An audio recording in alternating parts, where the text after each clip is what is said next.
Hey guys, Cindy back with another video. I guess it's New Year's Eve today, so Happy New Year's. I'm sure all of us are feeling differently about it. Some of us are saying, oh my gosh, this year can only get better, and some of us, this year hasn't been too bad. I would caution you on saying it can't be any worse. Seems to me in my life when I've said that, he's shown me that it absolutely can get worse. So don't say it can get worse. Say it's going to be a great year, and it might be a challenging year, but at the same time, challenges are always helps us grow. So let's just go forward in the new year. We're going to be trying to dig more into our relationship with Jesus Christ this year. So I thought that we would put the very first thing, an exercise that you can do. So we'll get into that in just a minute. Me, myself, I look at the world right now as being very volatile. I think that with politics, with jobs, with money, with family, every day you wake up and you don't know what you're waking up to. Everything you watch, you don't know whether to believe or not. Very back and forth and back and forth. Gets emotionally wearing on you sometimes. And so my thought would be, a change is coming. There's nothing you can do to stop it. So let's hit this change head on. I know some of us, when we hear the word change, it totally takes our stress level out of this world. And some of us look at change as, woohoo, can't wait to see what we're doing next. I'm one of those people that I like change, but I don't like sudden changes too much. It's like warn me a month or two in advance. And I do a lot better that way. Not that I can't function. I'm just saying, if I have my preferences, that's what I'd like to have. So a change is coming. Sometimes we worry that changes are going to be good or bad. This is just going to be whatever you make it. So let's try to make it a good change. If you are not open to change, you're going to be sitting on the sidelines wringing your hands. There's not I can't wait till this gets back to normal. Things are changing, and it's the way it needs to be. And it will be for the better. It may not be for the better in the short term. We might be thinking, well, this really sucks. But in the long term, it's going to be good. It's going to be great. So hang on tight. And like I've said before, in this world of constant turmoil and back and forth, we know that our one constant is Jesus Christ, right? Okay, I'm going to be reading a couple of scriptures. I read out of the King James Version. I don't care what version you read. I'm just letting you know in case you're following along and you're like, well, that's not what my Bible says. So it's King James Version. I don't have anything opposing to any other versions. That's just what I personally choose to read. Okay. So we're going to go to Ecclesiastes 3:1. And it says, to everything there is a season and a time for every purpose under heaven. We're going to be going into a season of change.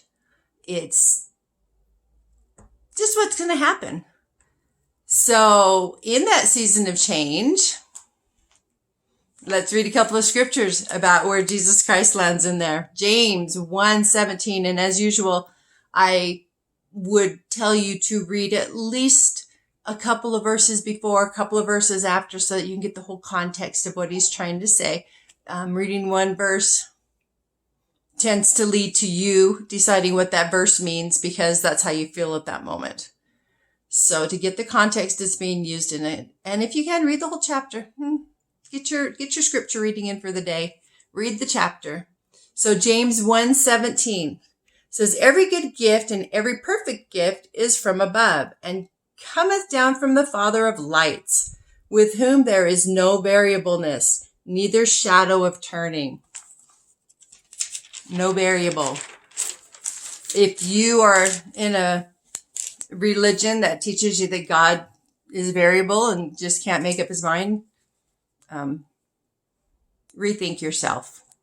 God does not change. God does not bow down to us. And so why would you put your faith in something that was going to change? Let's think about that for a minute, okay? So we also have 2 Samuel 2:22. It says, "For who is God, save the Lord, and who is a rock, save our God." So when everything seems really, really, really crazy and unstable, the one thing that you can look to is God and Jesus Christ.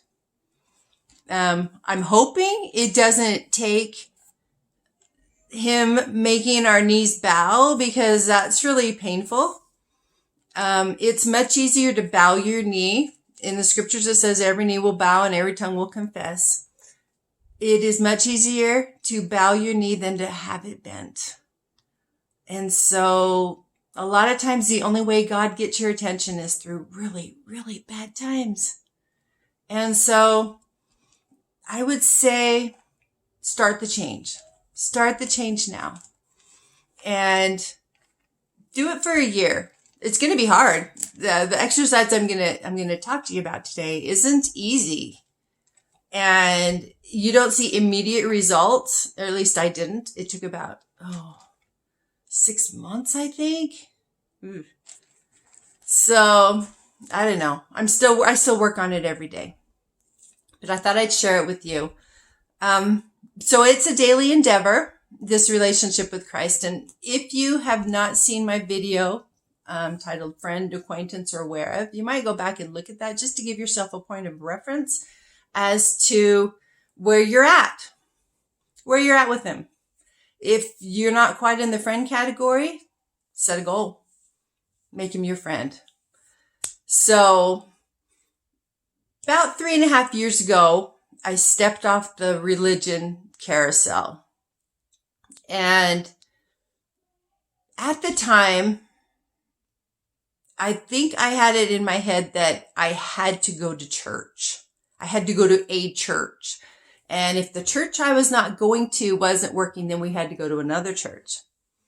And I remember my husband saying, "We're done with the church we were going to."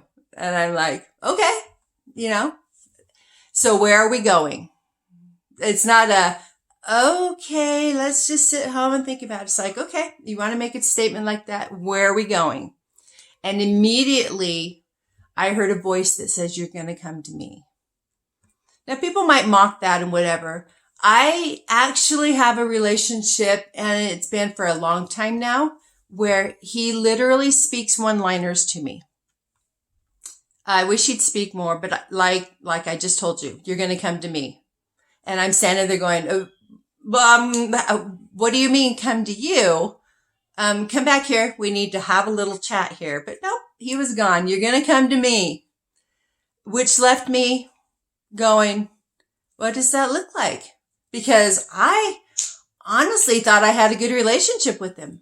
I did. I prayed to him. I was actually in a performance-based religion. And so what I found was that in a performance-based religion, you find yourself praying more prayers of petition, which would be kind of like the Santa Claus prayers. Yeah.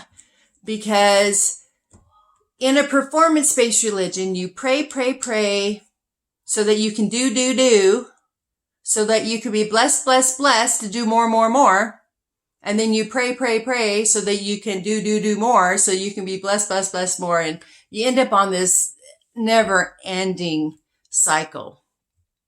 But it's comfortable because you kind of feel like you have a little bit of control. And we all like that control, which is something we need to give up if you want to have a good relationship with Christ. Got to give that up, guys.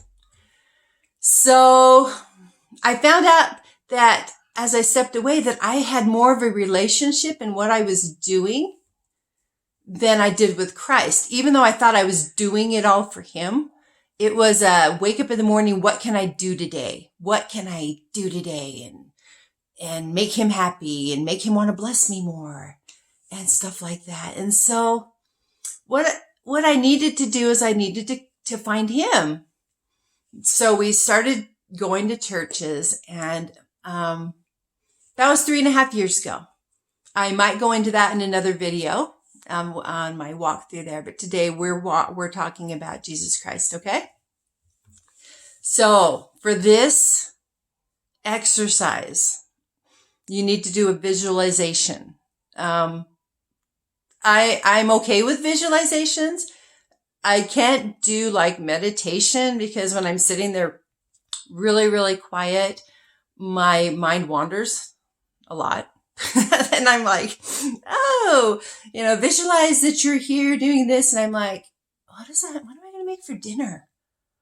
Visualizations are rough for me. So this whole thing that came towards me was like, okay, but this visualization is short. And so anybody can do, if I can do a visualization, you can do a visualization. Okay. So what I want you to do is I want you to picture your support group that you consider your support group down here. It can be your spouse, your family, your church family, your pastor, your work, your boss, your money, your bank account. You have a relationship with your money. That's okay. It's okay. I want you to picture all of them. Okay. And I'm kind of walking you through my visualization. We're going to tell you how you can fix it to kind of make it yours. But right now we're going through mine, and I want you to put them under a tree so they're comfortable. And then I want you to walk just a little ways away from them. And I want you to envision a tightrope. Now, for me, this tightrope was over a very deep canyon. I am terrified of heights. I'm so terrified of heights. If I even see it in a movie, my stomach just goes bleh. I can't do heights. So I put this tightrope over like a very deep canyon. Okay, so for this visualization, you can put your tightrope anywhere. But there needs to be an element of absolute fear where you're putting it. If you're not afraid of heights, maybe take it higher. Maybe put your tightrope between two planes. I don't know. Maybe put a bunch of crocodiles underneath it. Something that you are terrified of. Absolute fear. So I want you to visualize that tightrope, okay? Then in the middle of the tightrope, you see Jesus. And you need to get to him. So the first time I visualized this, I barely put my foot on the tightrope. That's how scared I was. And also I was scared because I was in new territory. I have always been the one who, I hate to say that I cared what other people thought, but I did care what other people thought. It didn't necessarily make me stop what I was doing. But I hated it when they thought I was stupid and weird. And guess what? That's me. So, don't know why I was fighting it for so long, right? But I just needed to get okay with the tightrope. The tightrope was scary. And so where I was at in my life, I was afraid that I wasn't hearing right. I was afraid that I was doing something wrong, especially when you're leaving a fear-based gospel, because they all tell you that you're deceived, you're lost your mind, you lost your faith, you lost whatever you lost. And I didn't lose my faith, didn't lose my mind, and I'm actually closer to Jesus Christ than I ever dreamed of being. But at the time, I was very fearful of what I was doing because he said, you're going to come to me, but he didn't tell me how I was going to get there. He didn't tell me what it looked like. He didn't tell me anything. So I was kind of on my own. And so I would put my foot on the tightrope and then I'd kind of glance over that group over there like, am I okay? Is this what I'm supposed to be doing? And I'd kind of look at Jesus and I'm like, are you sure? You sure about this? And it was probably a good week before I could walk out on the tightrope. It was that scary to me. Now you guys all think I'm psycho, right? I am psycho. I like it. But that's how much fear you need to put underneath that tightrope. So I'm going out there and I'm wobbling and I'm kind of trying to look over at those people on the side, like, am I okay? Do you think I'm okay? And I'm kind of looking at Jesus and I'm like, I'm going to fall, and it's wobbling and the wind's blowing. And I remember the first time I made it to him. This is all a visualization, but it's so real if you can really do this. The first time I made it to him is like he grabbed my arm and he's like, I got you. I'm like, you got me? And true to form, I looked over at the group of people under the tree and I'm like, do you think he's got this? Do you think I'm okay? Am I okay where I'm at? And it was probably a good 6 months before I could just walk right out on that tightrope and be with him. No fear. I can visualize it right now, and no fear. But it was a process for me. It was, it was terrible. Okay, so that is your first part. That's your first part. Get that tightrope out there. Get on it with Jesus Christ and get to the point where you know that no matter what, he's got you. And also make sure that you've quit looking over at that group. Because really that group is just a bunch of people who are bumbling down around here thinking they might have it or they might not have it. They got nothing. They got nothing compared to Jesus Christ. So make sure that you get to where it's just him and you're focused on him. This whole exercise will give you a whole new appreciation for Peter when he was trying to walk on the water. Yeah, read that passage. It's like, that was Cindy trying to walk on the tightrope, and I failed miserably for quite a while. So let's do that first, and then we're going to go into part 2 here. So once you get that mastered, and until you get that mastered, don't worry about part 2. Okay? Because getting that mastered might be a day for some of you, and it might be 6 months for some of us, because it's a scary place to walk away from everything and everybody and only believe in what he is saying and only trust in what he is saying. It is a scary place to be. I don't care what religion you are. You all have your hierarchies, and for some reason we think that we need somebody to tell us what to do because we're just stupid. But we're not. We're not. We've all got Jesus Christ on our side. All of us. So let's go for part 2. Part 2 is every morning you are going to start with this exercise. Every morning. Probably you will do it while you're praying. Let's hope you're doing it while you're praying. Okay? Now every morning you have a reason to pray because you want to be out there with him. Okay? Now when you're out there with him, remember that he is the only voice you want to listen to. Remember that. All of the other voices are null and void. You are done listening to the other voices. I'm not saying be rude to them. I'm saying for your life and for your path, you're going to listen to him regardless of what everybody else is saying. That is a great relationship. That's a great relationship. And then while you're out there with them, say, what can I do today for you? What can I do for you today?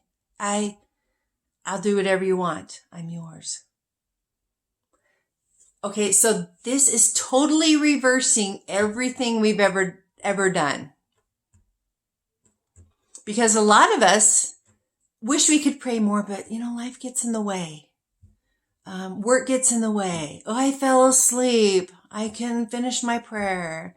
Okay, so right now, the world and all of its voices are taking your attention and you're trying to sneak off and have a minute with Christ.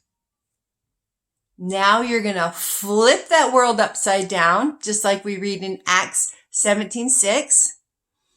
You're going to flip your world upside down and you are going to start with him. And you're going to be on that tightrope with him and you're going to visit the world. You're going to visit your job. You're going to visit the things that you need to do in this world, but constantly thinking about getting back on that tightrope with him and seeing what he wants you to do now. What can I do for you? Once you do that, you'll find that if prayer is the word you want to use, I don't believe that you have to get down and do any sort of ritual in order to pray. I think you can pray while you're driving, while you're sitting, while you're thinking. And so during the day, you'll find that you're going back out to that tightrope because you just want to be with him. And you say, well, that's really weird. Yeah, it is weird. It's weird to this world, but it's not weird when you're in a relationship with Jesus Christ, because he is the only one that can really tell you anything that's of value. So that is your exercise for changing your relationship with Jesus Christ. Now, if you want a relationship with Jesus Christ in this world, you're going to fight for it. You're going to fight hard for it, because there's nothing in this world that will tell you that you need him. He's not, as long as you have what you need, it's okay. I'm doing good. I got this. In a performance-based gospel, as long as you're doing, you've got this. I'll pray to him. He knows me. I'm doing all this stuff for him. Of course he knows me, right? So, begin your fight. Begin your fight tomorrow. Put on your armor. You're going to hit some really hard times. This next year is going to be full of change. If you like change, you might be okay with it. If you don't like change, you're going to be trying to grasp onto what you had and you don't want to let go. Okay? You need to let go, and you need to get that relationship with Jesus Christ. Everything else in the year is going to kind of build from this. I hope this is a good exercise for you. It was life-changing for me. So, as always, stay focused, stand tall, and keep walking with Jesus Christ. And I'll see you next week.